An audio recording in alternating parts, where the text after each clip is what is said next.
One of the best toppings for casseroles are the crispy fried onions.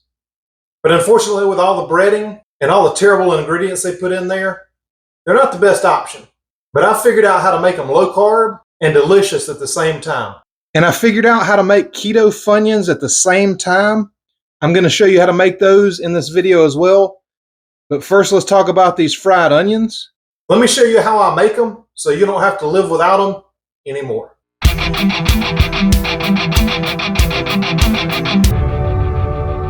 The crispy onions used to be an essential part of every casserole because you wanted that crunch on there. There's nothing like putting your fork down into that casserole and that first little bit of crunch that added the texture and made the whole casserole come together.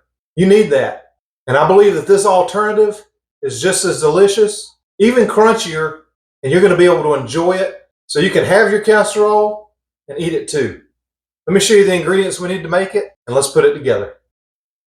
If you're making the Funyuns, the first thing you want to do is preheat your oven to 350 degrees. If you're using this as fried onions to put on top of a casserole, we're just going to add those in the last little bit of cooking. Here's what you're going to need to make the Funyuns and the keto fried onions. You're going to need pork rinds, and I buy this big 1 pound container at Sam's. It's a great deal. You're going to need this avocado oil spray, some onion powder, and of course, one of my favorite kitchen prep tools, the 1 gallon plastic bag. So these 3 ingredients and 1 kitchen tool is going to make both recipes. So I have 3 cups of the pork rinds that I've chopped up like that. I'm just going to spray them down really well with this avocado oil. I'm going to put them in this gallon Ziploc bag, and I'll be right back. So all I'm going to do is take the garlic powder, 2 teaspoons. I'm going to sprinkle it in here. I'm going to seal the bag up, and I'm going to shake it until the onion powder is all over these. And once it is, I'm going to pop them in the oven. So I put these on a baking sheet lined with parchment paper, and you want to kind of spread them out as much as you possibly can so they're not touching. And I'm going to put these in a 350 degree oven for 5 minutes. I just took these out of the oven after 5 minutes. I don't know if you can hear that. There's some crackling and popping going on.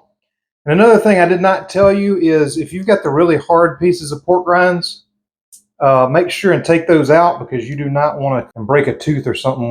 You're going to want to store this in an airtight glass container. And if you don't have any, I'll put a link to the ones I like down below. You can crumble them up also and do it that way for a crunchy topping. Either way is going to work just fine.